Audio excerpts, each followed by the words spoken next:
దోసకాయ మసాలా కర్రీ చేయడం కోసం అయితే ఇదిగో చూడండి, నేనైతే 2 దోసకాయలు కట్ చేసి పెట్టుకున్నాను.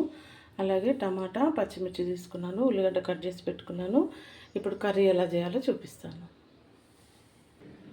చూడండి, స్టవ్ అయితే వెలిగించుకున్నాను. ఇప్పుడు ఆయిల్ వేసుకుంటున్నాను.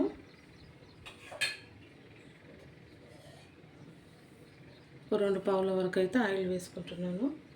ఇప్పుడు ఈ ఆయిల్ వేడెక్కాలి. చూడండి, ఆయిల్ వేడి అవుతుంది. కొంచెం జీలకర్ర ఆవాలు వేసుకుంటున్నాను. అలాగే 1 ఎండుమిర్చి వేసుకుంటున్నాను.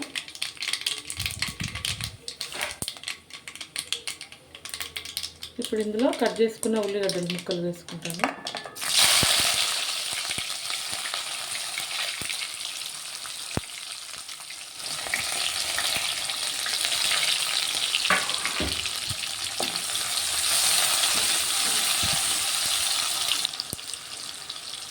ఇవైతే కలిపేసుకుందాం. ఈ కర్రీకి అయితే కొంచెం జీలకర్ర ఆవాలు ఇలా ఎండుమిర్చి వేసుకుంటే చాలా బాగుంటుంది. అలాగే కొంచెం ఇంగువ కూడా వేసుకుంటున్నాను.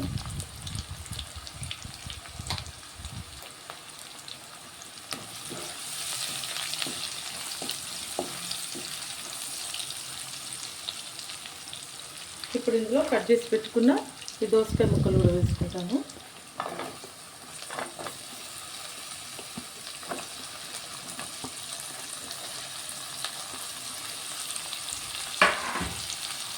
అన్నీ కలిపేసుకుందాం.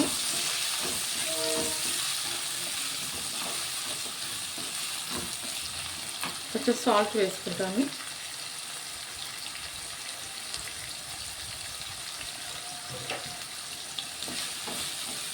ఇదంతా కలిపేసుకుందాం ఒక 2 నిమిషాలు.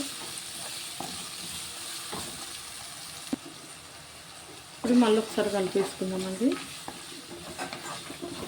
ఇప్పుడైతే ఒక 5 నిమిషాల వరకు మూత పెట్టేసుకుంటాను. ఈ దోసకాయలు మెత్తగా కావాలి.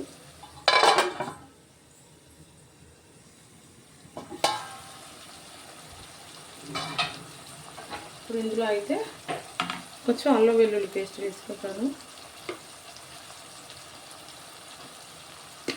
అలాగే కొంచెం పసుపు వేసుకుంటాను.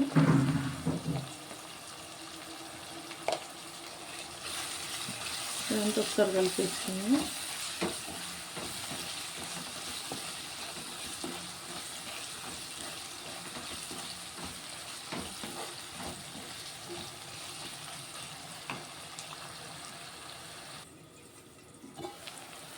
దోసకాయలు అయితే మెత్తగా అయిపోతున్నాయి.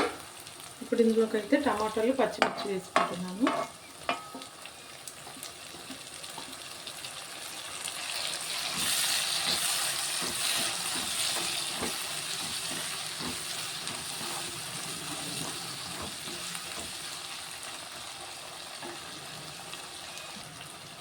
అలాగే ఇప్పుడు ఇందులో కొబ్బరి పేస్ట్ వేసుకుంటున్నానండి. కొబ్బరి అయితే పేస్ట్ పట్టుకున్నాను, ఇది వేసేసుకుంటున్నాను. ఇందులో నేనైతే ఏం వేయలేదు, మసాలాలు కానీ ఏం వేయలేదు.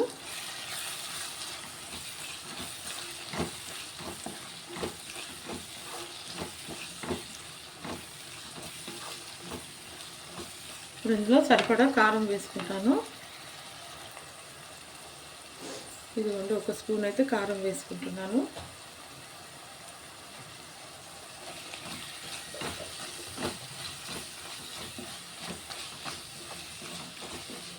అలాగే కర్రీకి సరిపడా ఉప్పు వేసుకుంటాను. ఫస్ట్ దోసకాయలకు కొంచెం వేసుకున్నాను. ఇప్పుడు ఇంకా కొంచెం ఉప్పు వేసుకుంటున్నాను, ఎందుకంటే దోసకాయలు పుల్లగా ఉంటాయి. కొంచెం ఎక్కువే వేసుకుంటున్నాను.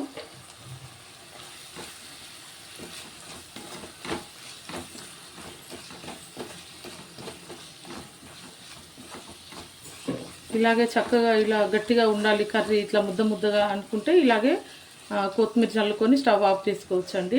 కానీ నాకు కొంచెం గ్రేవీ కావాలి, ఎండాకాలం కదండి, అసలు తినడానికి ఇబ్బంది అయిపోతుంది గట్టి కూరలు వండుకుంటే. అందుకోసమే ఇలా చక్కగా మసాలా గ్రేవీ చేస్తున్నాను. నేనైతే ఇందులో కొంచెం వాటర్ వేసుకుంటున్నాను. మన ఇష్టము, ఎంత వాటర్ కావాలో కొంచెం చూసుకొని వేసుకోవాలి.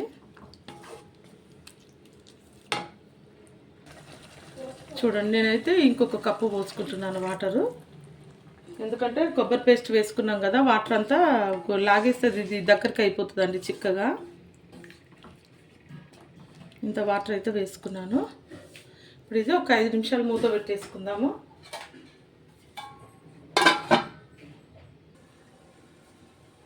కర్రీ చూద్దాం. చూడండి, దోసకాయ మసాలా కర్రీ అయితే చక్కగా ఉడుకుతుంది. ఇప్పుడు ఇందులో కొంచెం మసాలాలు వేసుకుందాం. ఇదైతే కొంచెం ధనియాల పొడి, చికెన్ మసాలా, సాంబార్ పొడి తీసుకున్నాను. ఇవైతే వేసుకుంటున్నాను. అన్ని కర్రీస్లో వేయనండి, ఏమన్నా కొంచెం మసాలా కర్రీలో మాత్రమే ఈ కొంచెం మసాలాలు వేస్తాను. నేను ఇంక ఇందులో గరం మసాలా అయితే ఏం వేసుకోలేదు.